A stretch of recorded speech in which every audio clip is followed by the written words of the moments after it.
Deep from the ground comes an enemy, unknown to most, capable of wiping out the human race, the deadly coronavirus. Hello everyone, and welcome back to another video of what the World Health Organization. First of all, I have some sad news. It seems our stickman has died. His stick was too thin to be able to hold his body, and he died. He fell down and banged his head and died. Fortunately though, we have found a replacement to him. Not another stickman, uh, a man. Actually, no sticks. So he doesn't fall off and bang his head again. Now, first, a quick update about the situation currently. There are currently more than 4 million confirmed cases, including the resolved cases. I think the active cases are more than 2 million. And currently, there is a total of more than 270,000 deaths, which is considerably low considering the amount of confirmed cases. Now, before we start, I want to point out a few things. Why do you not watch the video till the end?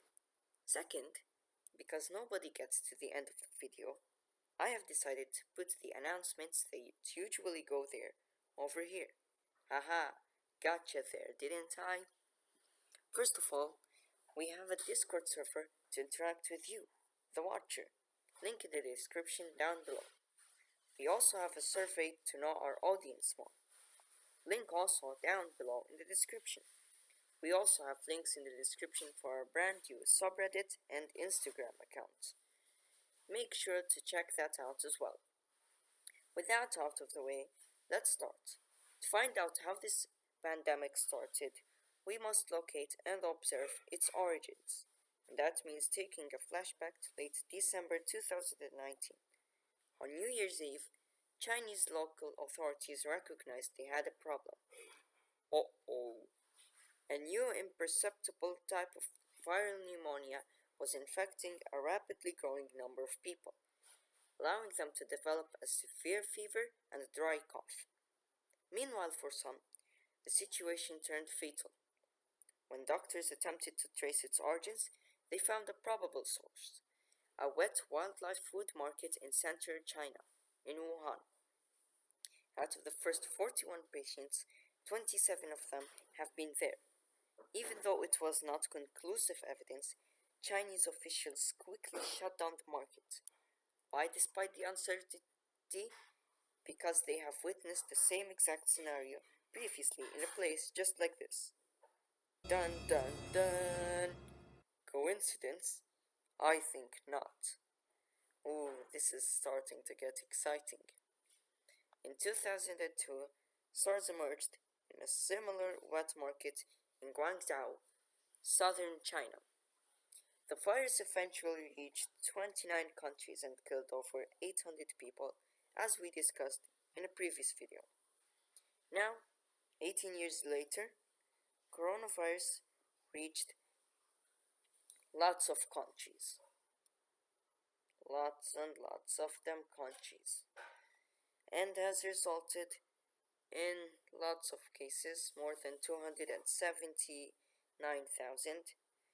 as of the 10th of May 2020. And these numbers are not stopping. In fact, they are subject to constant instantaneous change, and it's advisable to stay updated and visit the World Health Organization website frequently. Backed with such information, the pattern becomes visible. There must be some sort of correlation between these markets and the virus outbreaks. Moreover, it becomes worth asking why such a relationship exists. Man, China seems really dangerous. But why? First, we must realize that a lot of the viruses that make us sick actually originate in animals. Some of the viruses causing the flu come from birds and pigs. HIV comes from chimpanzees. The deadly Ebola virus likely comes from bats. Meanwhile, for coronavirus, there is some evidence that the virus went from bat to pangolin before finally infecting a human, as we discussed in a previous video. Just a quick note, if you have not watched the previous video, please do so to avoid any confusion because you'll need some background information from there to be able to understand what's happening here. Continuing, even though viruses are notorious for jumping between species, it is quite rare for a deadly one to make this jump. That's because all these hosts would have to be near each other at some point. I mean, do you ever see a bat flying around a pangolin? No, bats live in caves. Pangolins live in deserts, I guess, and flatlands. No, not flatlands. Grasslands. I think. I don't know. Check that. This is where the Wuhan market comes in. It is a wet market, a kind of market where wild animals are slaughtered on the spot and sold for consumption. The cages of animals are stacked one over the other. Animals at the bottom are soaked with all kinds of disease-causing liquids, which I'm not going to mention, just so that you don't get disgusted. Trust me, when I heard this, I got very disgusted. That's exactly how viruses jump from one animal to the other. Then, if that animal comes in contact, or if consumed by a human possibly, like in the Wuhan market, the virus could potentially infect them.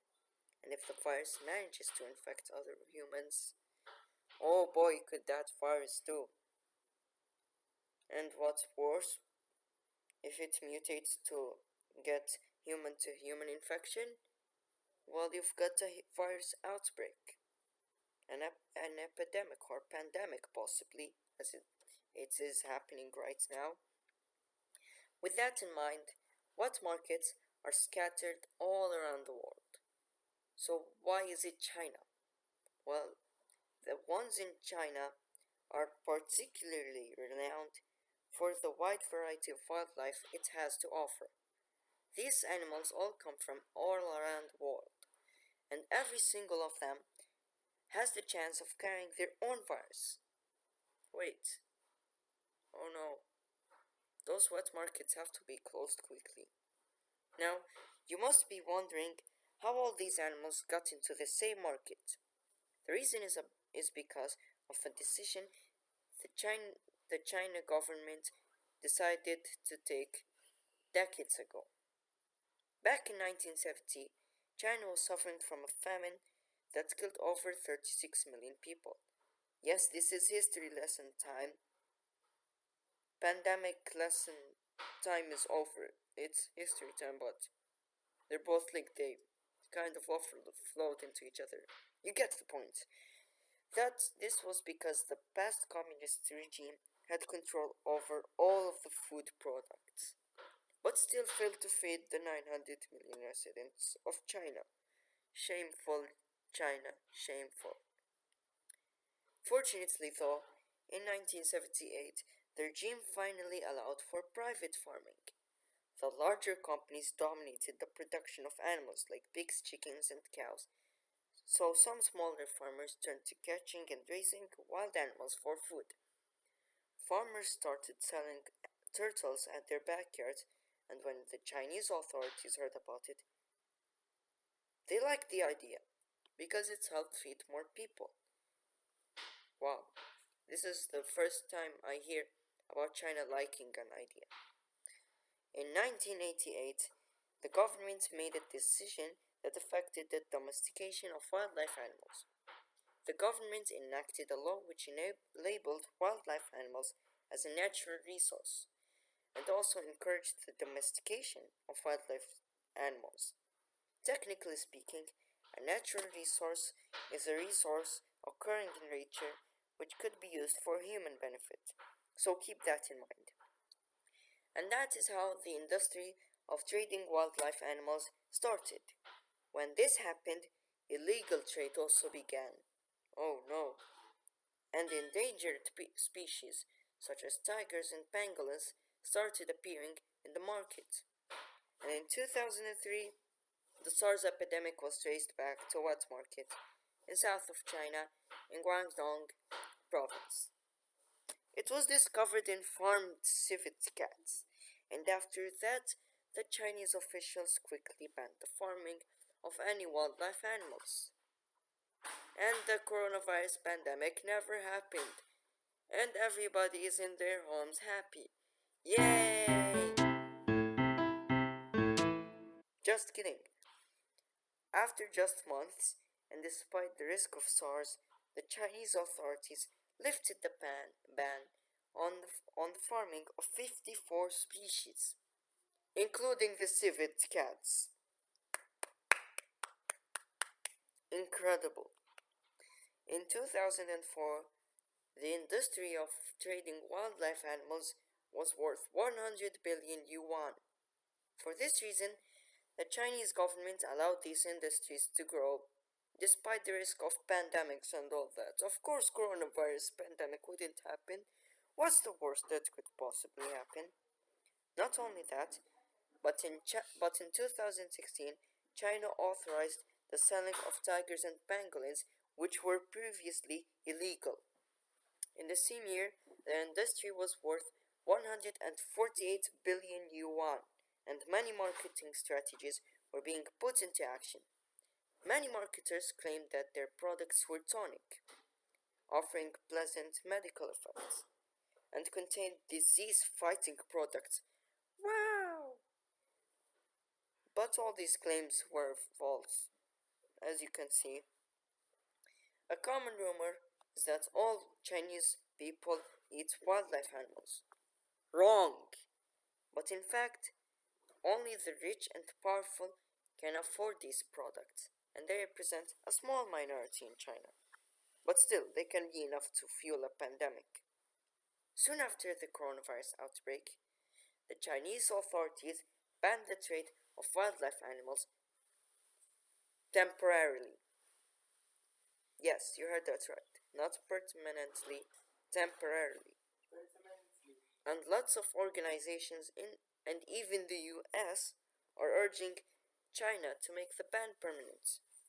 And currently there's been some disputes between the US and China because of this pandemic. But but that's another story. But in fact, China is slowly reopening the wet market even as the coronavirus is still continuing. That's a new level of uncareness and carelessness. I know those are the same word, but one is grammatically wrong. No criticism in the comments, please. So, and even though the vast public wanted to be closed, it is likely not going to be happening. Yes, China is that ignorant. It's okay if a few million people get infected. What possibly could wrong?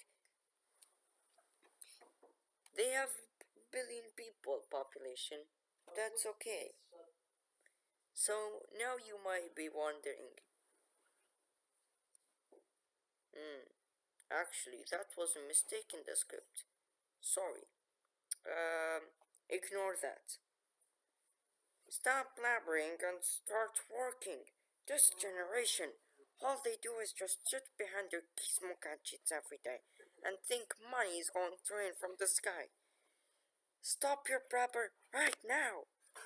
Now, as much as I would like to continue, we have run out of time for this video. Make sure to check the links down in the description below, and I'll see you all in the next video.